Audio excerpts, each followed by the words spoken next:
All right, let's turn to Amanda Yee, journalist and managing editor of Liberation News. Amanda, thank you so much for being back with us. Hey, thank you. Thank you for having me on again. It's great to be back. Well, it's always an honor to have you here with us. A lot of things happen in the United States alone, just irrespective of the rest of the world. Yeah. There's no way we can cover it all, but let's try to hit a few maybe of the bigger notes of things that I thought were super, super notable about the political scene here. I want to first start with the labor movement. We saw the almost Teamster strike, the UAW strike. We've seen so much more. I think the hot labor summer meme, became a thing this year. But it really does seem that the struggle of the working class to have better wages and working conditions saw a big uptick in 2023. Yeah, for sure. Union activity is up in a major way. It's been a really big year for labor, with 2023 seeing over 300 strikes across the country, involving over, I think, 450,000 workers. And you mentioned it earlier, Eugene, but most notably this year, we saw two really big, really militant labor battles back to back. First was the UPS Teamsters, and the second was the United Auto Workers, those two struggles. So this past summer, the Teamsters had a historic showdown with UPS. They were prepared to strike as their contract was set to expire on August 1st. And in the weeks leading up to the deadline, workers were organizing practice pickets at different UPS hubs across the country and just getting ready to strike. And with 340,000 Teamsters, this would have constituted the largest work stoppage against a single employer in U.S. history, and it really would have brought the economy to a halt. And workers were super militant, they were ready to strike, and UPS was really feeling the pressure. But in the end, the workers and UPS did come to an agreement before their contract, just a few days before their contract expired, actually. And they won really a historic contract. Among the wins included large raises for both part-time and full-time workers, an end to the two-tier system that was added onto the prior contract, as well as, the hiring of 30,000 new full-time positions, as well as air conditioning that would be added to all package trucks purchased within the next year. Then not long after the UPS workers won that contract, the United Auto Workers prepared to take on the big three automakers, right? As their contract was set to expire mid-September, the UAW workers were in negotiations with the big three. The big three are Ford, General Motors, and Stellantis. And this one was really interesting because just before their contract was about to expire, UAW President Shawn Fain announced over a live stream that they were employing what was called a stand-up strike, which means that instead of all the workers going on strike at once, they would only strike several key plans, and those plans would only be announced right before the strike was set to take place. So no one knew which plans would be affected until right before the strike. So each week, tens of thousands of workers would tune in to Shawn Fain's live streams to hear updates from the bargaining table and also to find out which facilities would be targeted. And as the strike continued over the next 6 weeks, the companies had no idea when or where another set of workers would walk off. And this just constantly kept them off balance and without a good strategy to maintain production. So this strategy really gave the workers the upper hand in that they could use the threat of expanding the strike, use that as leverage if companies failed to make progress on negotiations, while at the same time conserving their strike fund. So this escalating strike strategy really increased pressure on the big three automakers, and by mid-November, the union forced the auto companies to an agreement, and they ended up ratifying a new contract with gains that a few months ago would have been unthinkable, right? The gains included major pay increases in pensions into their 401k, and major wins to job security and keeping plants open. So in both of these labor struggles, when you talk to the workers, they were super disciplined and very clear on who their enemy was. It's really common practice for bosses to try and divide workers and pit them against one another. But in both of these cases, workers were really united in directing their blame onto the CEOs. Like consistently, they would say, UPS can more than afford to pay us better. They made $13 billion in profit last year. Or they say something like, Stellantis can afford to pay us better. We're making them $66 million a day in profit. So really exciting. And, with organization and militancy comes the deepening of political consciousness and the ability to see your struggle as not isolated, but connected to others, not only in the US, but internationally, right? So in the streets, we're seeing more and more labor unions join the protests for Palestine. Earlier this month, the UAW released a statement on Gaza calling for an immediate ceasefire. And not only did this statement call for an immediate ceasefire, but it called to create a working group so that the union could study the history of Palestine and also study the union's economic ties to Israel. So I get the sense that 2023 is just the beginning. We're seeing not only a resurgence of the labor movement, but we're also seeing a renewed militancy of the working class, a renewed internationalism, and I think that's really promising. It's really important to remember this year. It almost seems like a different era because so much has happened this year. And another thing that happened this year is actually something that you and I discussed on an episode of my show Dispatches, which is McCarthyism Reloaded and the new Cold War on China. Over the last couple of months with Gaza just kind of dominating the headlines, you forget that even happened and is still happening. But actually, the centerpiece of the U.S.'s agenda right now remains great power competition with China, and all of the same elements that were in place when we talked about this last continue to be in place. This Cold War on China, this accusing anybody who's against it of being, an agent of the CCP. Can you talk a bit about that McCarthyism Reloaded, Amanda? Yeah, 2023 also saw like a major resurgence of McCarthyism. And the U.S. began to escalate its new Cold War on China. I was on earlier this year, we talked about the TikTok hearings where the TikTok CEO testified before a congressional hearing, addressing concerns over the popular social media apps like data collection practices and over concerns that they were sharing data with the Chinese government, which was all false, right? And the hearings, if you remember, they played out as this kind of racist political theater with members of Congress questioning the CEO about whether he had ties to the Communist Party of China, whether he thought China was orchestrating a genocide in Xinjiang, just things that were totally unrelated to TikTok. And what this really was just the latest in the U.S. tech war against China. And it's very similar to its ban on the import of Chinese technology like Huawei, right? And this hysteria over TikTok really has little to do with national security and instead is rooted in fears over a Chinese company threatening U.S. dominance over the tech sector. But it's not only tech firms like TikTok and Huawei that are targets of these McCarthyite attacks. Ordinary Chinese Americans are bearing the brunt of this Red Scare as well, right? Biden has continued the Trump policy of denying Chinese graduate students visas based on whether Chinese universities they attended, based on whatever Chinese universities they attended over their alleged ties to the CPC, right? This year, we've seen the continued weaponization of what's called the Foreign Agents Registration Act, or FARA, which is basically a public disclosure statute that states if you're working on behalf of the interests of a foreign government, you need to register with the Department of Justice. Otherwise, you're subject to prosecution. But, like I've said before, the problem with FARA is that if you read the statute itself, it's written in a really vague, sweeping manner, and it lends itself to really broad interpretation. And so FARA has been invoked this year to go after tons of Chinese Americans, right? It was invoked to go after Henry Liang in Boston for speaking out against the new Cold War and for advocating peaceful relations between the U.S. and China.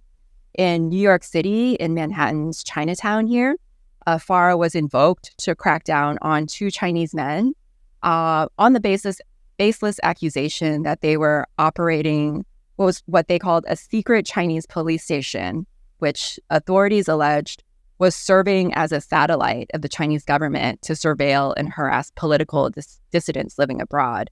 Now, this wasn't a Chinese police station at all. but it was actually service stations that kind of serve a similar function as a consulate. And they were set up to assist Chinese immigrants with limited English language skills to fill out and process paperwork and renew passports and driver's licenses. But this all just indicates that the U.S. is in political crisis, right?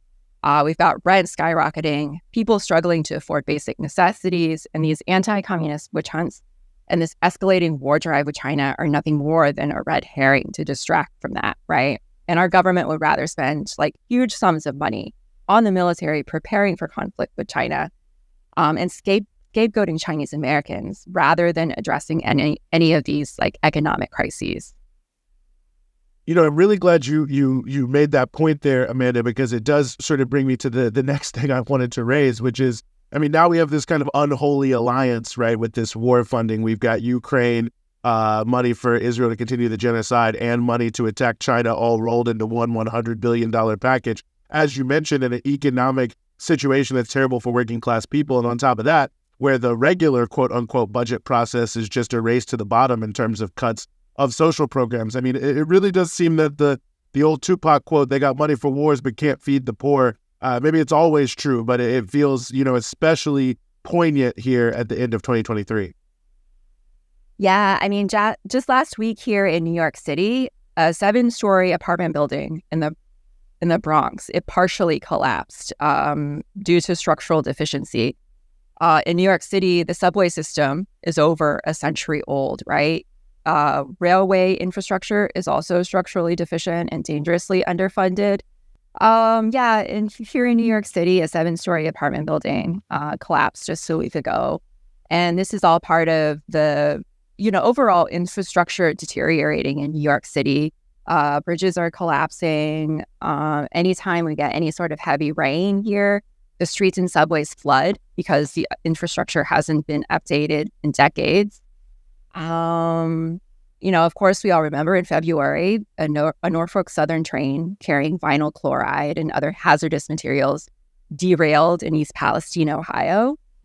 And, you know, the story of Norfolk Southern is the story of the rail industry at large, where over the last 4 decades, since 1980, the industry has further and further deregulated and further consolidated. Meanwhile, the railway infrastructure continues to deteriorate while railroad CEOs pocket more and more profits. So, you know, the railway infrastructure itself is dangerously neglected and needs a major overhaul. And we actually have the money to update our infrastructure across the U.S. It's just a matter of political will.